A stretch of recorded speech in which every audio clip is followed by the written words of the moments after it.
To make a living. Crypto is on the rise, making that dough in the crypto paradigm.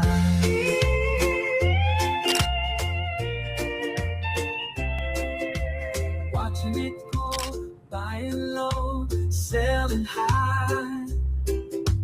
Riding the wave, I'm here to stay, living in the digital age. No banks, no fees, just decentralized. It's crypto paradise. Ooh. No banks, no fees. Alrighty, let's kick this thing off, surfers. Good morning from paradise. Happy Monday. It is January 12th. My name is Crypto Amaru, joined as always by Nick, the Crypto Hitman.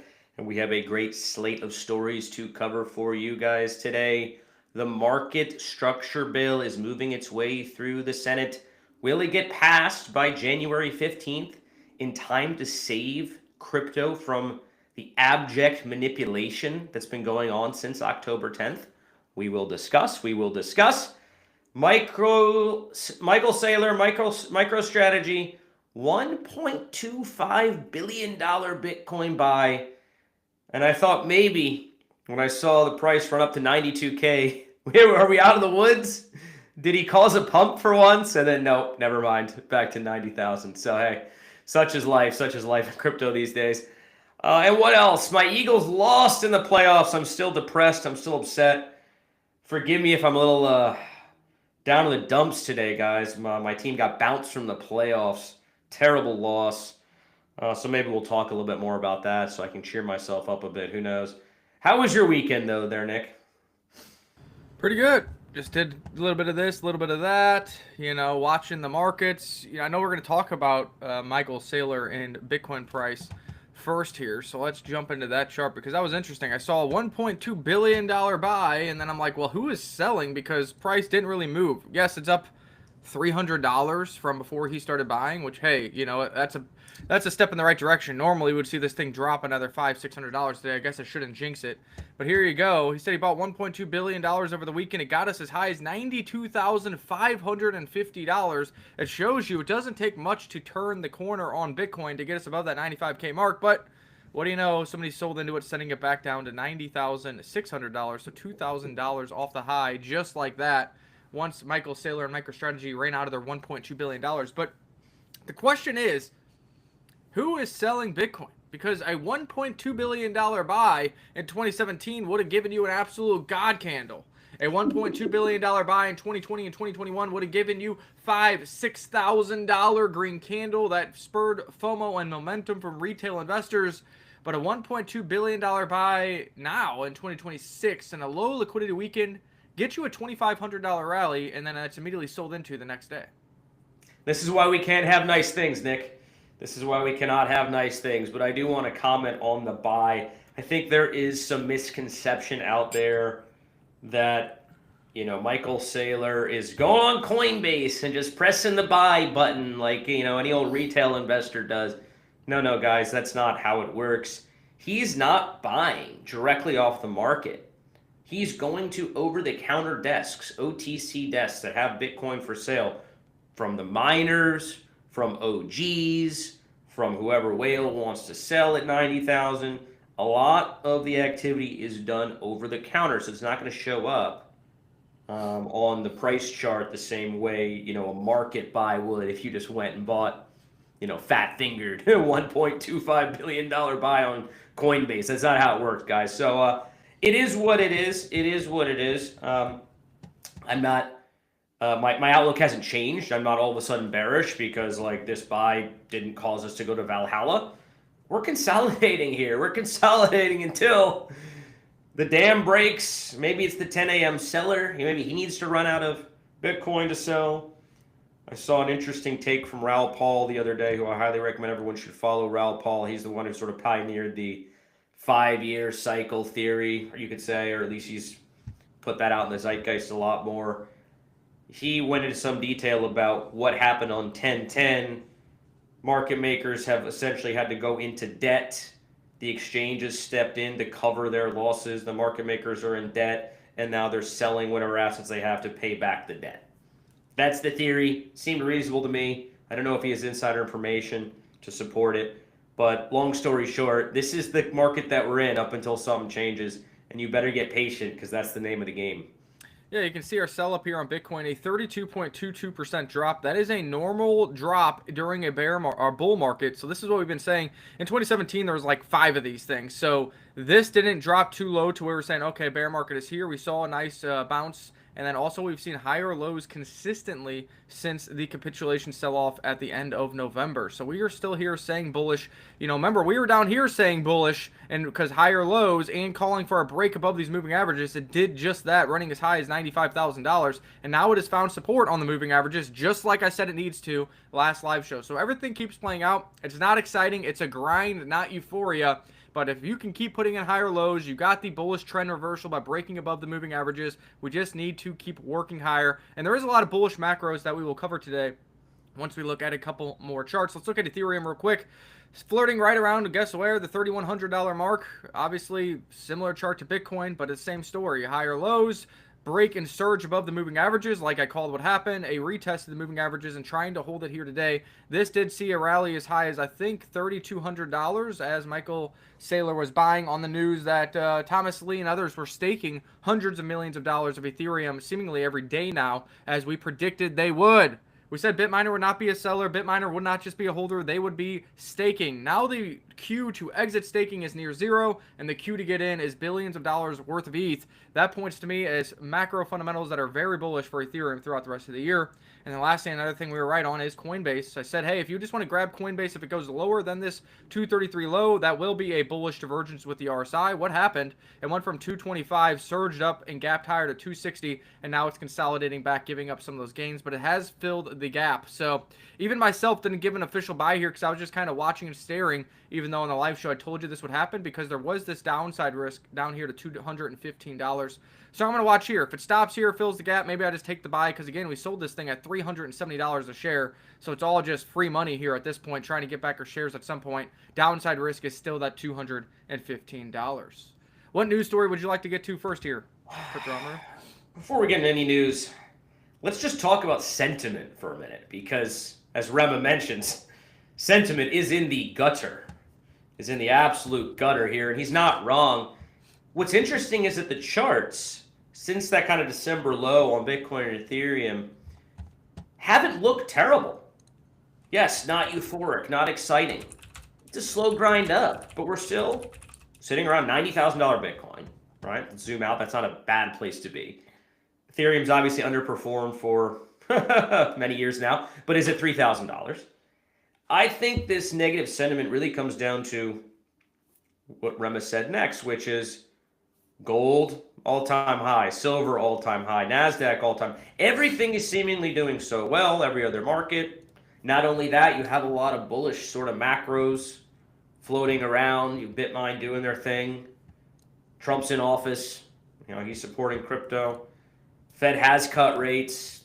They've started a non-QE, QE thing going on. And yet the market's still sort of just slow grind up, not euphoric. So it is what it is. Look, no one ever said this was going to be easy. It's not easy surviving in these markets, but that's the name of the game right now. Just survival. Hang in there. Things will turn around. When? That's the billion-dollar question. It's going to happen hopefully soon. But thus far, it's been a challenge over the past couple months with this lack of euphoria. Yeah, and this was kind of some of the macros you were talking about. So we wanted to I made a tweet about this 19 hours ago. You know, gas prices are down, which means more money for retail. Inflation near 2%, which means more money for retail, and more interest rate cuts, more money for retail. Trade deficit at the lowest since 2009. Great for the country. Interest continues to get cuts. Tax refunds are going to be increasing this next upcoming year. Stimulus checks are coming this upcoming year.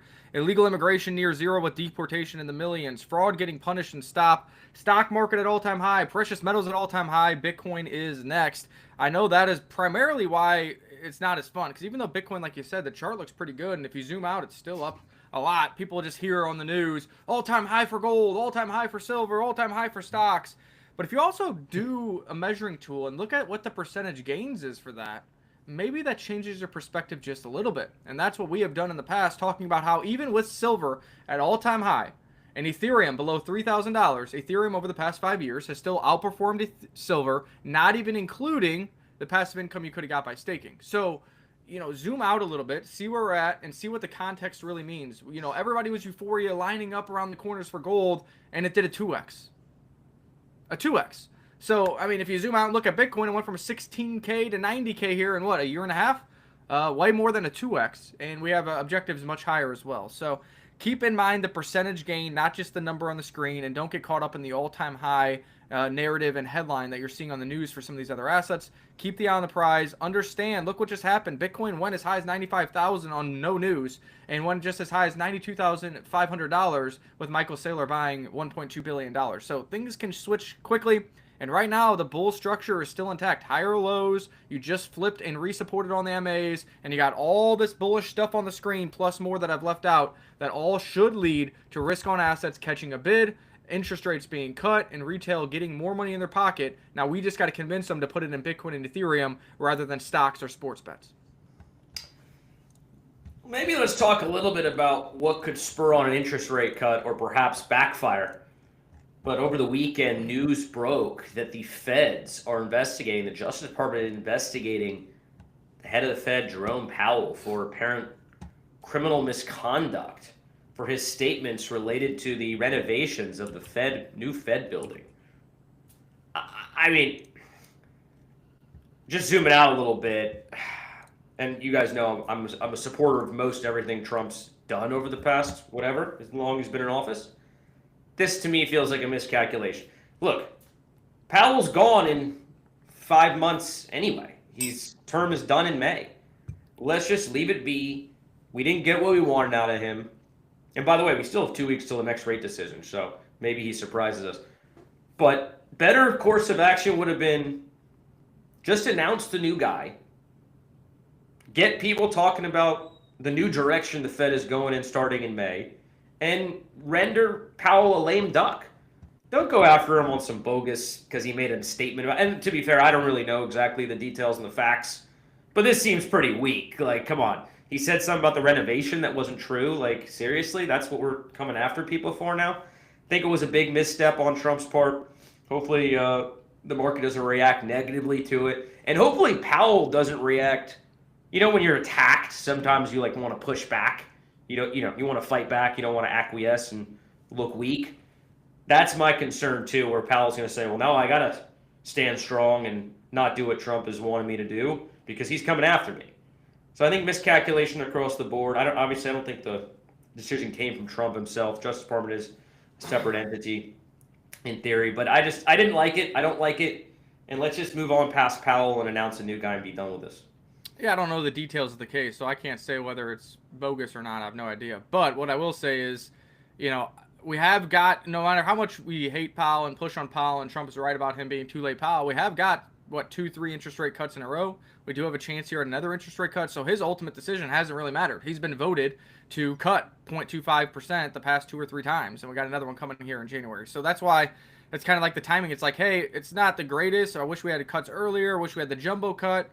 But we are getting cuts. We do have a chance at another cut, and we are getting QE. They just did another, $100 billion or something crazy like that. So not all is bad, and maybe it was late, but it's still in the right direction. So if this is bogus, like you said, I do agree that it's probably a misstep and not really needed, and it's more of a distraction than anything else. The market, we'll see how it reacts today with this video that came out. I kind of thought this video was going to be him stepping down like Tim Waltz, getting caught with his hand in the cookie jar, but he said he's going to keep serving the American people, blah, blah, blah, the normal political rhetoric. A lot of these videos, too, with these people, nobody buys this shit. Like, at what point do we just state what we need to say the fact, and walk off the stage? It's always so much fluff. Like, this video could have literally been 30 seconds, and it was minutes of my time wasted on just fluff and nonsense. That's what happens in all politics on both sides, and I hate that. But, yeah, I mean, I can't hate them all that much. Everybody's like, oh, my God, too late Powell's like, hey, we did get the cuts. We do got a chance at another cut, and they are doing QE light right now. So the trend is your friend. Maybe the wave isn't as big as we thought it would be today, but we're still riding that wave together.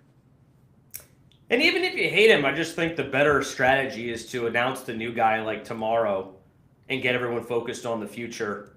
And basically, okay, Powell's done. He's a lame duck. He's not really even, he's still in power, but we're already looking ahead to the next guy.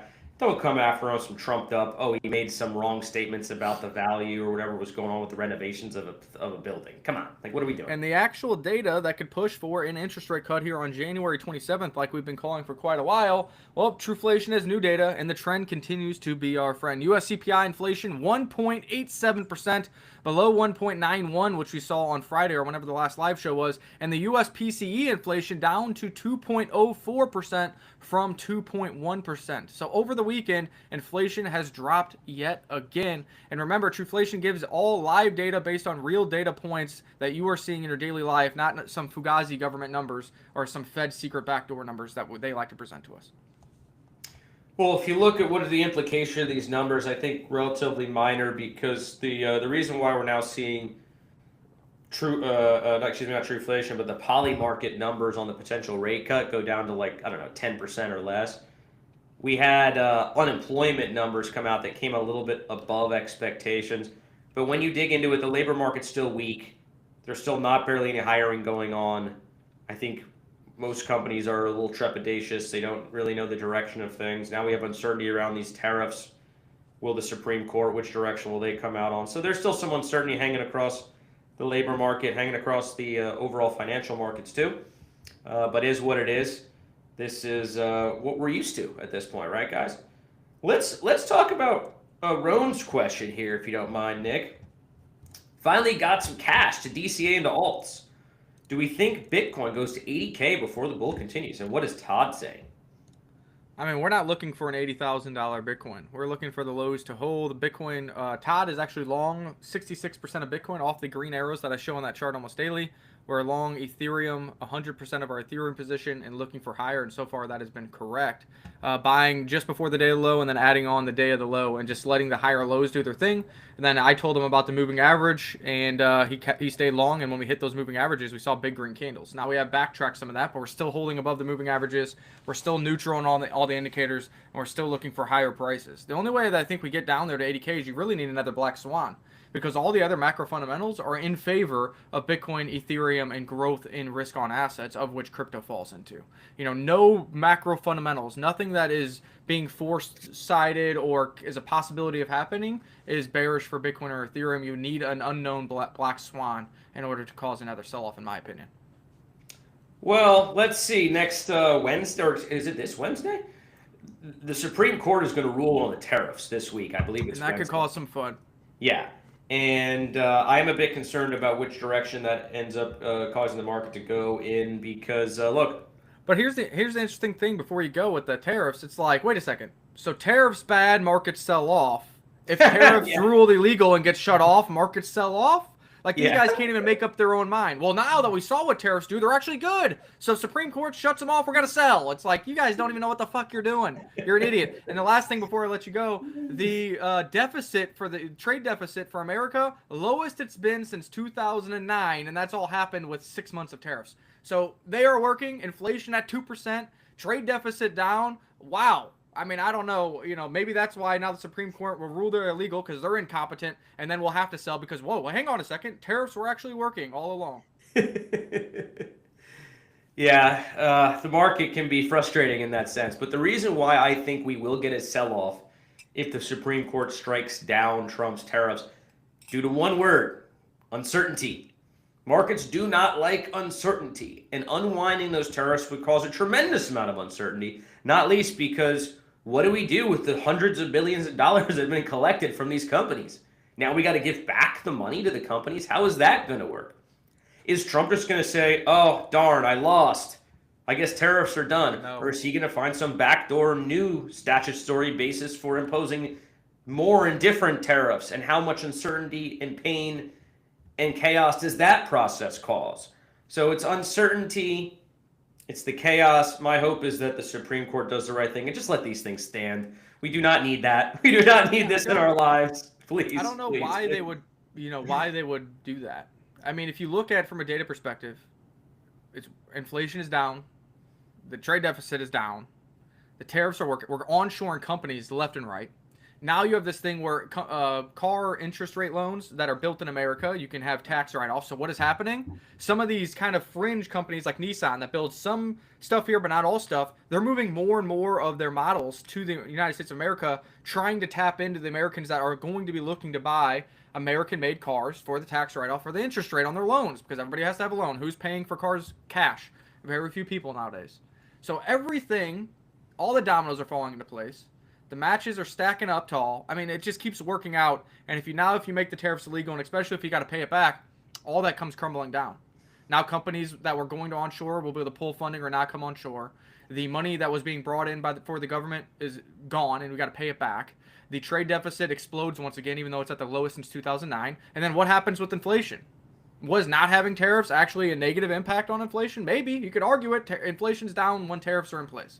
So I think that would be a terrible unwinding, a terrible decision by the Supreme Court. I don't know really the legality portion of it, but from an economic, 1,000-foot view, I think they would be moronic to reverse these tariffs, especially if the other countries are playing the game, the companies are playing the game, and other countries have tariffs on us. So it is what it is. It's working out in our favor, and I think you stick with it. Well, the problem is they're not looking at it from an economic standpoint. Maybe in the back of their minds, they do know, okay, if we unwind these, it's going to cause a giant mess or hurt the economy and the markets and so on and so forth. But really, I mean, they won't state that in their legal opinion, right? They're just going to look at, okay, what was the statutory basis for these tariffs? And the problem is, Trump basically came out and said, everything's an emergency. The deficit's an emergency. The fentanyl, everything. That was the basis of these emergency tariffs. And everything's an emergency. You had to slap these tariffs on everyone. It's an emergency. And it's like, can you really say like a 20-year trend is an emergency? Like with the deficits?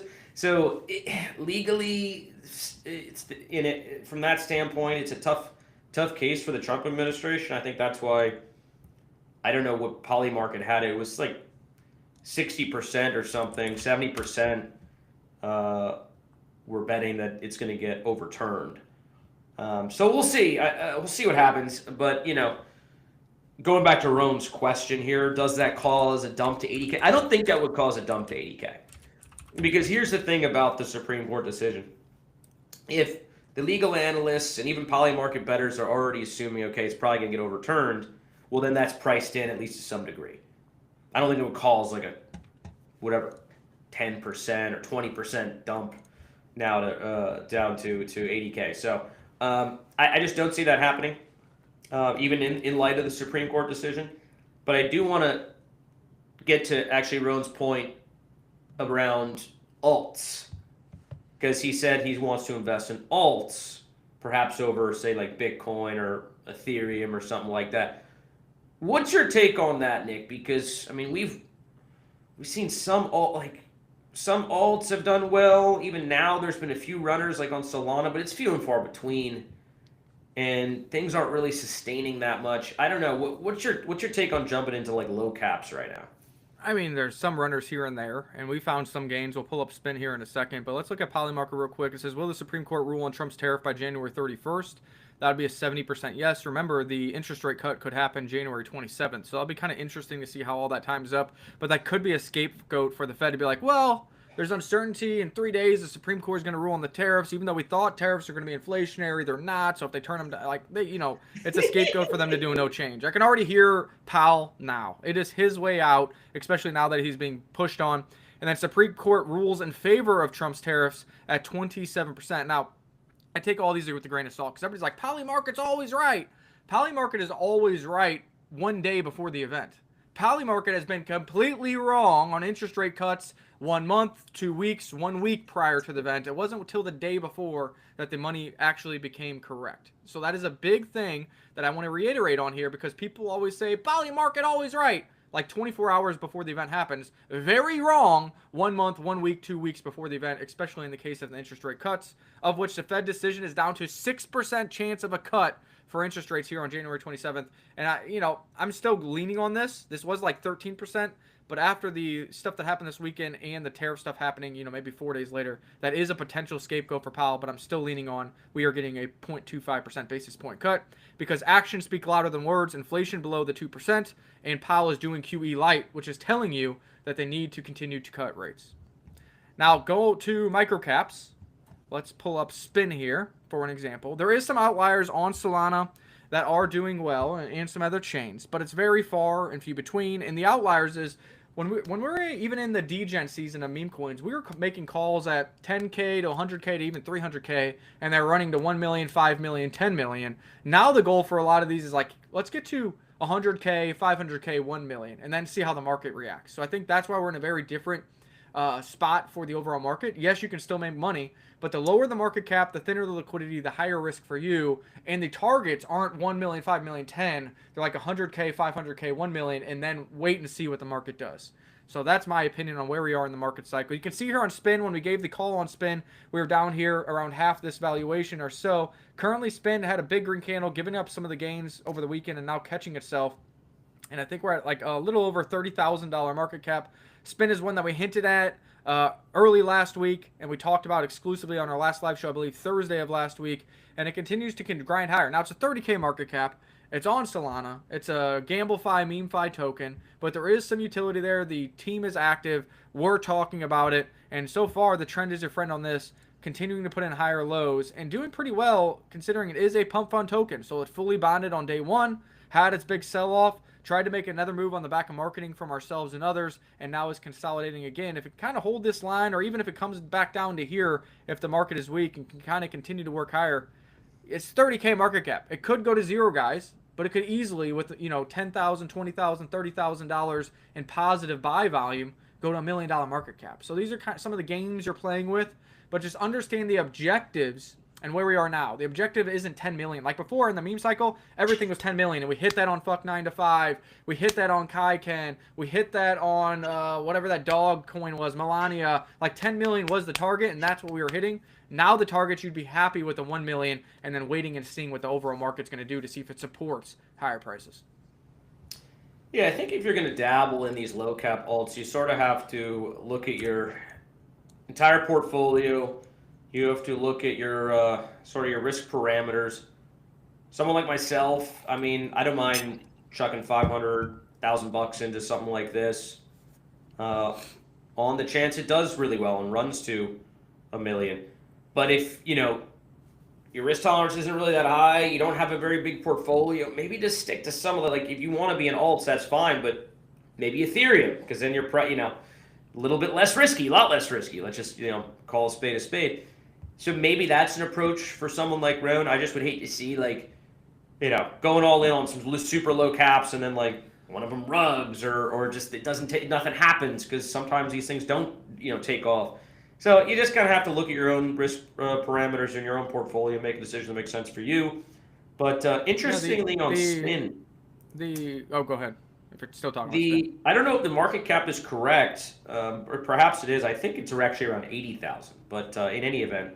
And maybe because they have a large portion of the supply. Yeah, it's going only based off the circulating supply, not the total supply. That's why. Yeah, that's probably what it is. The actual market cap here. Yeah, so maybe that's perhaps an argument for it being actually a better opportunity at 30,000. But yeah, I really like the project. I mean, it combines a lot of things that I think the market likes right now, with the casino, the gambling vibe, degen vibe. I mean, if you go on their X and you kind of see the way that they're engaging with the community and tweeting things out, it's a very degen approach. I think is fun. There is a real product. There is that supply control with the 60% locked up for rewards. You have to buy the token to play the game, right, in order to try to win more tokens. So there's a lot to like about it. But hey, there's a lot of projects out there. It's hard to say which one's going to run to that 1 million, 5, 10 million. And you're just you have to go with what feels right for you and your risk tolerance, and put in only the amount that you feel comfortable potentially losing. Yeah, and the comment about Ethereum makes a lot of sense for most people, especially if it's fresh capital and you're trying to, hey, how do I get a win? We believe Ethereum is going higher. So you can go in Ethereum, and you might miss some of these early runners. Like you might have missed this 50% gainer on spin that might turn into a 10x. But if that is happening, that means Solana, Ethereum, BNB is probably rising. So you're probably making money there. And then when we're sure that we get that confirmation that, hey, the cycle isn't over, the 4-year cyclists are wrong, that money will start flowing into alts. So then you can take your gains from Ethereum and rotate it into other small opportunities that you get in the Surf DAO, that you get on a Twitter, that you get whatever it may be just in the general market. So that isn't a bad play. And it goes with what Rima is saying. Bitcoin dominance is also moving in favor of alts. we continue to say since the low, and we've been right by a margin of 90%, is that Ethereum will outperform Bitcoin, and it's going to continue to outperform Bitcoin for the remainder of the cycle. And once Ethereum gets above $5,000, that's when true alt season begins. That is the same thing I've been saying for a month and a half, or for a year and a half, and that's been exactly what the charts have been doing. Ethereum has been outperforming Bitcoin. Alts have not done much. The mini alt season we had was when Ethereum hit 4,600, 4,800, 5,000, 4,600. Why is that? Because you are right at that key level of 5,000, new all-time high, and that spurs an alt season. So if you want to be safe, buy Ethereum, or I would even say BNB here, because BNB is about to get some ETFs, and I like BNB a lot. Buy one of those two, get your gains there. Once we get a confirmation, they go to new all-time highs of a true alt season. Yes, you may have missed some calls, but you're still going to be sitting on a bigger bag than you have today, and then you'll be able to rotate at a better risk tolerance into a true altcoin season. Yeah. Can't disagree with you there. I think Ethereum is going to start to do well here. We'll start to see some green candles. And look, low cap gems will always be they'll always be there. I mean, there's always new projects launching, and we'll do our best to try to hunt and source some good ones for you guys. How are we doing over here with EMIT? Still, yeah, still I wanted to pull this up because here's the thing with Pulse Chain near all-time lows. Although Pulse Chain is up 9% for the past 7 days, sending PTGC up 80% in the past 7 days, and the Surf token up 10% in the past 7 days. EMIT has caught a massive bid up to $1.73. Why is this interesting? Because EMIT is a farm token. Well, Nick, farm tokens go down and to the right, but we told you there's different token economics of EMIT, and out of all the DeFi plays on Pulse Chain, this is the one that we have Surf paired with it. We're collecting stablecoin DAI as rewards, and we're using that DAI to buy more Surf or buy more EMIT and trying to bolster up more passive income that is used to buy and burn the Surf token over time. We gave the buy on EMIT down here in the 40s. Do you guys remember? You would have to almost zoom in to see this. After the sell-off, we made the marketing deal with EMIT down here in the 40s. Plenty of time to buy. We absolutely surged. Then we said, hey, if you missed it, you could get here because it was 300% APR on the Surf EMIT pair. It went from $1.50 all the way up to $3. And what do you know? Yes, there's a sell-off. Pulse Chain going to new all-time lows, even though EMIT went just back to our buy level. And lately has absolutely surged once again. And what happens when this happens?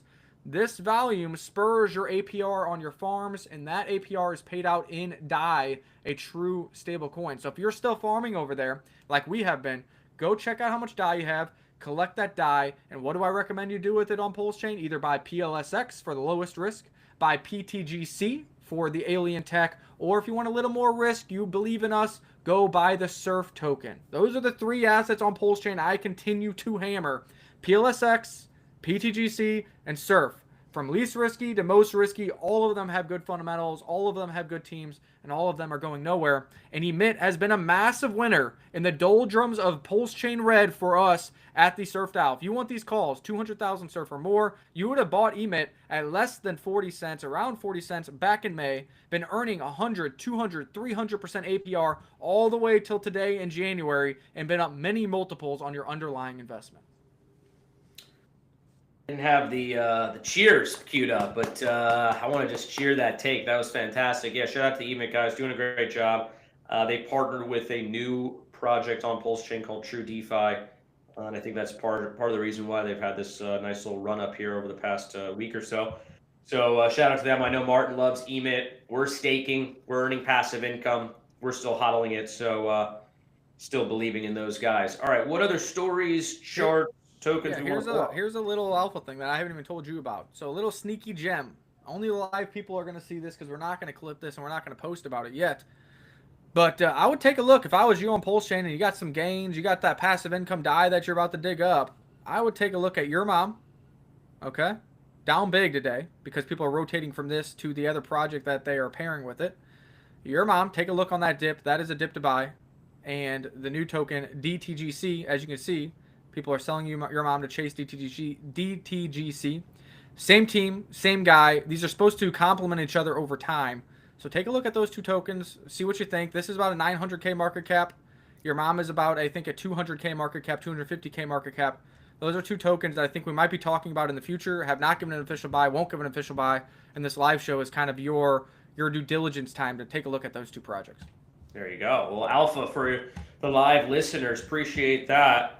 Appreciate that. I can't wait till we have proper alt season. We can talk about some low cap gems again. It's just been brutal having to wait for Ulster around. Happy that Spin kind of came to us, and we're bullish on those guys. Glad you pointed out Emit, your mom, some of the others. But it's just been slow. It's just been, waiting essentially for the market to turn around and give us some opportunities. There's been a couple of runners on Solana that have done incredibly well, but it's just been few and far between thus far. And like Nick said, you can't really expect much when Ethereum's just kind of chilling around $3,000. Next piece of news here. The window is here and now. U.S. crypto bill decision window is here and now. I'll let you kind of talk about this, but I did see a short form video with Anthony Pompliano and Charles Hoskinson. Maybe it was Wolf of Wall Street. I don't know. It doesn't really matter. Charles was the one talking. And he said we need to see these crypto bills really passed in the first quarter of 2026 because the window is shrinking. If the Republicans lose the House and or the Senate this year, that window will be closed. And the crypto czar, in his opinion so far, has been a complete and utter failure with most crypto assets down 40%. The bill's still not passed and the Bitcoin Strategic Reserve not currently buying any Bitcoin. What are your thoughts on all that? And do you agree that the window is here and now? Will this bill get passed? I think they need to pass the bill. I think they will pass the bill. Right now, there are disputes going on over whether we should allow stable coins to be earning yield. That's the fight now. The rest of the market structure bill, the Clarity Act, apparently not controversial. And those are important.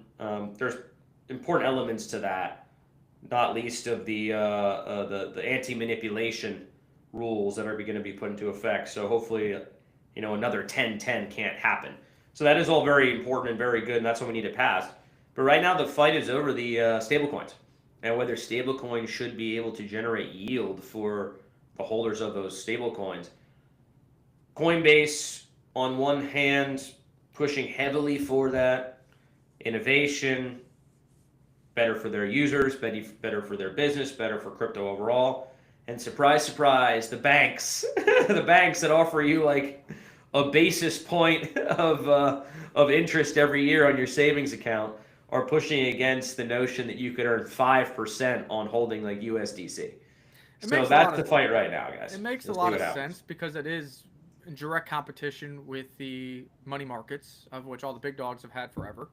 Direct competition with the traditional banking system, and there could cause some instability there. So I am pro crypto, but I do see why they're pushing back. But there has been interest paid on USDC now for years. There's nothing new there, and I do agree. Well, maybe the banks just need to wake up and support it. The banks want to do it. The problem is they're pushing on it because they don't have the infrastructure to do it yet. Because what's going to happen is they're going to push on this. They don't want it to happen, blah, blah, blah, blah, blah. And then in 2 years from now when they have the infrastructure, be like, oh, bring that bill. Let's pass that now. But the problem is Charles Hoskinson is right. If Republicans lose the House or the Senate, there is a chance that even though this is more partisan than others, we have lost our window. The crypto czar has failed. And this thing won't pass until 2029, when inevitably the Republicans will get back in power, because if the Democrats gain power, they'll fuck everything up again, and everybody will see that and be like, why did we give them another chance? But that won't be until 2029. So I'm hoping they understand this window. They've been saying now for a long time that this is coming, and that's how we really get our 5-year cycle or extension. Yes, the ISM is there, the interest rate's there, everything else, but we need regulatory clarity. That's like what you said. That's what markets want, regulatory clarity, and the window is now for all these crypto bills. Let's figure it out. Well, I'll leave you guys with a bit of optimism here. I think it does get done. I mean, if you follow how these laws gets negotiated and ultimately passed, there's always fights and disputes and debates up to the last nth degree, last minute, last second, and then finally one side capitulates or they compromise and they just get it done. That's kind of how Washington operates. So I'm not too worried about it being completely derailed. I think worst case scenario, because I think they're aiming to get the draft sort of language finished by the 15th and then voted shortly thereafter, right? They want to get this done in the next couple days. Does it get done on the 15th? That I don't know. But I do think it eventually gets done well before November. Well before November. My hope would be sometime in January it gets done. So I'm still optimistic that we get this thing resolved, we get the standoff resolved here, and we get the Clarity Act passed. There we go. So let's go to another piece of news here that kind of ties to what we were talking about with these micro caps. So we're bouncing around a little bit, but let's get rid of the poly market. Let's get rid of that Fed talk. And here's Spin Pump. We were talking about micro caps earlier, talking about Spin, how it is up, I think, 40% since our buy. If you want to learn more about Spin Pump, go over here to their thread that was posted on December 23rd. And yes, it's an old thread, but it gives you a lot of good information. Make sure you get the original contract address and explains their vision. And what I like to read these old threads for is because I look through their vision, I look through their claims, and then I see a month later how it's played into reality. And so far, they are really hitting on all the points that they wanted to hit on. And remember, price has gone from 0 to the 80K market cap it is right now over that time span. So far, so good. And this is a great update thread on Spin Pump here from December 23rd. If you want to learn about the project, learn about the promises, and learn about the utility of that token over on Solana and how they've already done an 8, a 9, a 10x, and will it continue higher? We think it does have more juice in the tank, especially if the market, the overall market, really wants to coordinate with us here on this microcap gem. Well, I'll tell you why I like it a lot. So, I'm a busy guy. I'm old. I got kids. I'm running Crypto Paradise along with Nick. I do not have time to be in the trenches 24/7, buying little shitters on Pump Fund, hoping they don't rug, and then selling for 2 or 3x on the ones I get lucky on. That's like the trenches for you guys. It's a full-time job being in the trenches. So when I find a low-cap gem on Solana, launched out of Pump Fund, good narrative, good team, and I'll get to the team in a second, that has a real product, that has some long-term prospects behind it, that has great supply control locked up by a smart contract. 60% of the supply is locked, by the way, guys. When all those things kind of come together, I say, hey, this has got, 10x potential, such a low market cap, but the risk of it going to 0 overnight, or while I'm, getting my kids ready in the morning, or whatever the case may be, that risk is much reduced compared to your average Pump Fund coin. So I like the risk-reward parameters on this one. Obviously, look, it is still a low cap. It is still new. But I will say this about the team. They are serious. They are pushing it forward. We have a call with them tomorrow. We've spoken with them already a couple times. We've known them even from a prior project. So, these guys care about it. They want to do well. They want to push it forward.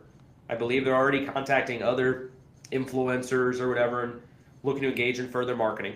So, yeah, to me, I like it. Will the market love it? That's the million-dollar question.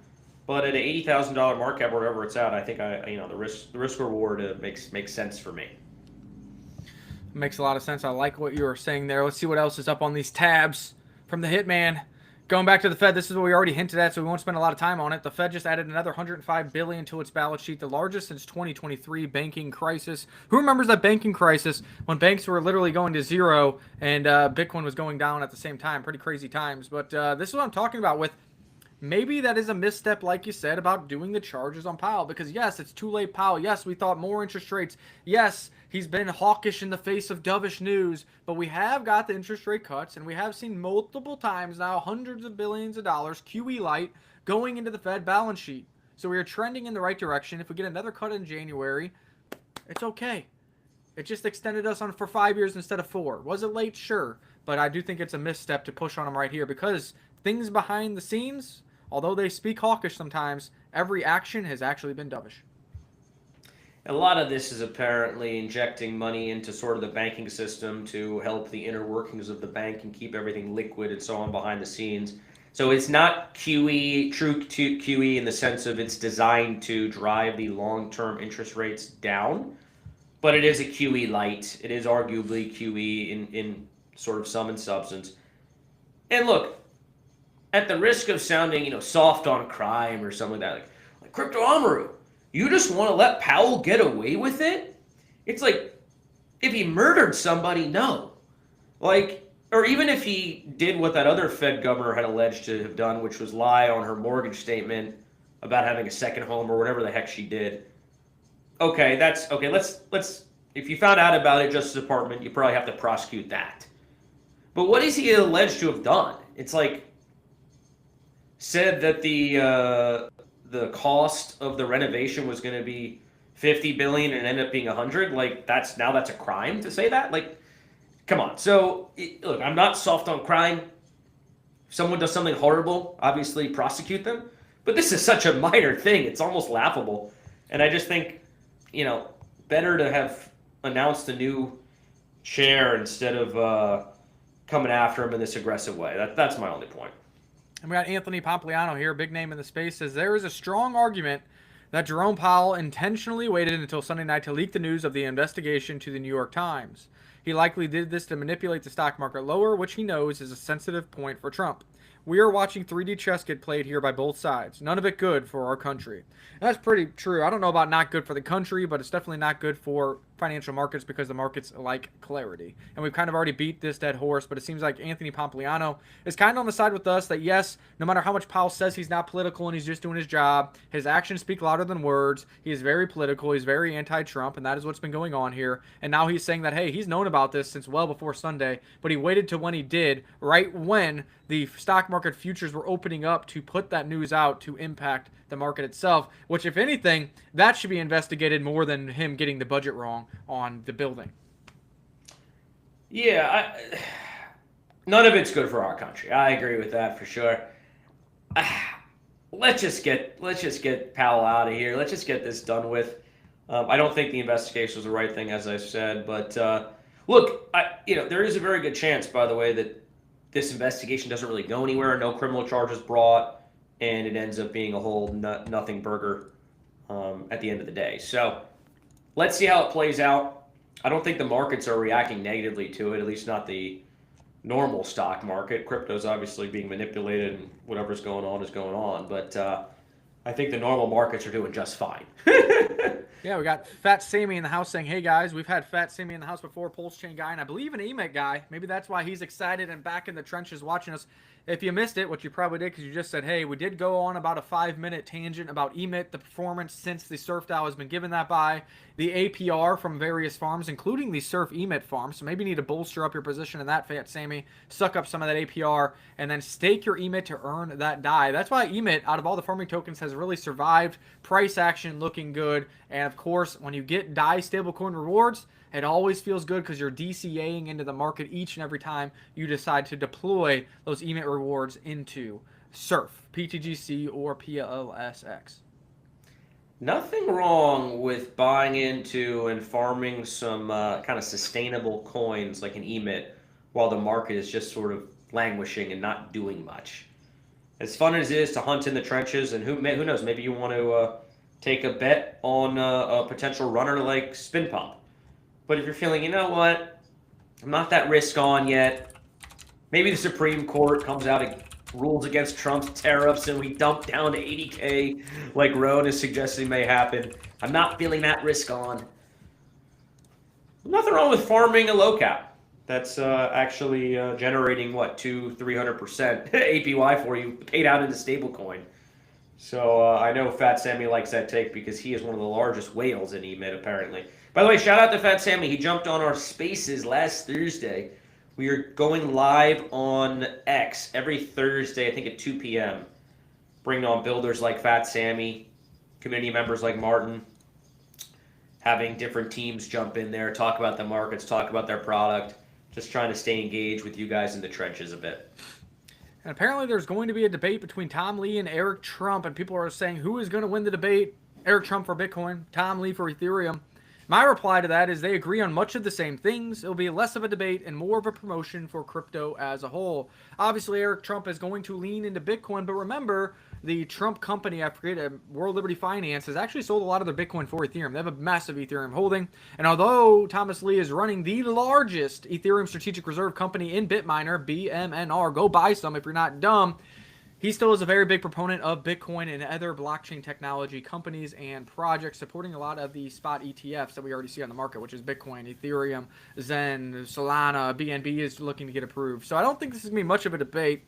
Maybe they'll argue a little bit for a second, but I think it's more or less going to be a massive promotion full of clips promoting the future of blockchain technology, crypto, and the 5-year or elongated cycle theory, with new all-time highs coming for Bitcoin and Ethereum in 2026 and beyond.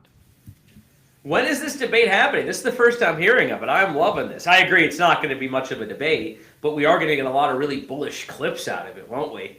Eric Trump's a great promoter of Bitcoin, by the way. He really is. You guys should watch some of Eric Trump's pitches on Bitcoin. He goes out on mainstream media, he talks about it very eloquently, and I think he's kind of an underrated pitchman for Bitcoin. But when is that happening? This is the first time hearing it. I need to look at the details to figure out when, where, why. But this is what I've seen pop up on the feed by a couple good big name individuals, including Corn Bureau is the one that I retweeted with 1 million followers here.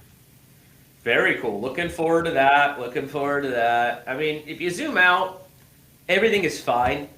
Right now we have a little bit of headwinds. I think a lot of the price performance we're seeing is really just the continued fallout from 1010 and market makers allegedly in debt now and having to sell off assets to pay back whatever debt they incurred as a result of the liquidation event on 1010.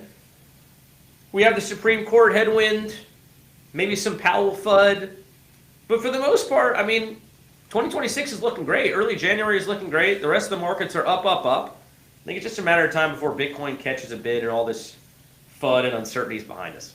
We got Remo over here says, yes, might buy a piece of your mom with some dust. So making a little joke out of that.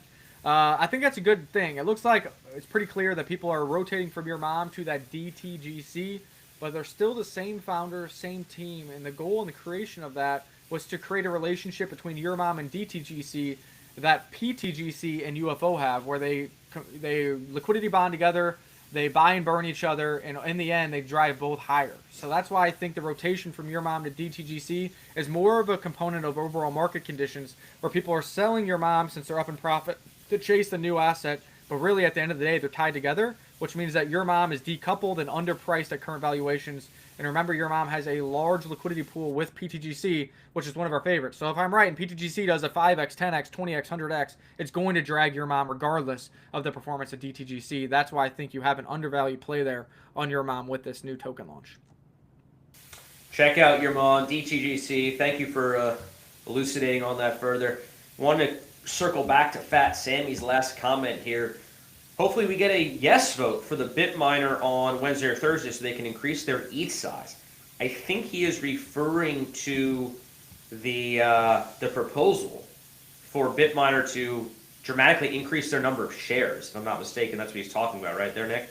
I didn't know that results in them being able to buy more ETH. I thought that more will help them down the line once ETH is at like $10,000 or something like that. Have you looked into this a little bit more closely? You know what he's talking about? And what's your take on it? So I've looked into it a little bit. Here's somebody I retweeted because I was on the run yesterday. January 15th, we'll find out the decision on the Clarity Act, the BMNR shareholder vote decision, BMNR future plans shared all their investor day. So I think we're going to get it in very black and white on January 15th. With 50 billion shares authorized, BMNR will likely buy shares on the open market and more directly drive ETH up, considering validator Q is 0, not to mention eyeing some strategic acquisitions as well. I don't think it leads to direct Ethereum buys unless the MNAV is above 1, which you talk about a lot. We need to see a premium on BMNR. Then they can raise funds and use these extra shares as the collateral for those investment raises. Then they have cash to buy more Ethereum and or buy other competing Ethereum strategic reserve companies or other ancillary products that they think will benefit the underlying shareholder. I know this is a big deal because I've literally received a BMNR letter in my mailbox almost every day for the past 2 weeks or so, telling me the voting rights, telling me what it's about, giving me a packet, make sure to vote, whatever it may be. So if you on BMNR, you've probably received the same thing in the mail, unless there's a threshold for how many shares you need to hold. I don't know, because I do own a lot of it. But I've been getting literally probably 5, 6, 7 letters over the past month telling me about this, telling me to get ready to vote, and give me the opinions from the higher-ups. Vote yes. If you have a voting option, vote yes. I know nothing about it other than that's what Tom Lee wants, and I trust Tom Lee to do the right thing. There you go. That's the way to do it. And again, I think it is the right decision. People see, dilution in shares, and that is true. But understand that if the shares do go to a premium, and really that comes automatically if Ethereum goes towards $4,000 or above. So if you think ETH goes to 4,000 or above, BMNR will catch FOMO, will be at a premium. And if you have all these extra shares, they could sell them for capital, for vested terms to investors, and then use that to get the flywheel effect, buy up more Ethereum and buy up more competitors to, bootstrap that Ethereum strategic reserve even more. And what have we seen so far from BitMiner? They're not selling, they're staking. So if they want to own 50% of the ETH supply, I'm good with it because that would send Ethereum absolutely soaring. mean, at the end of the day, it's the ETH price performance that's going to dictate how well BMR does in the short, medium, and long term. So, if you're rooting for it to do well, I think vote yes. I mean, it probably is the right thing. But the biggest is let's get ETH above $5,000, shall we? Sounds like a plan. Let's make that happen. All right, ladies and gents, we got to jump off. We got some big calls today. Got some clients to talk to, some business to get done, but we appreciate you jumping in. We'll be back tomorrow with another live stream. And until then, folks, we'll see you on the beach.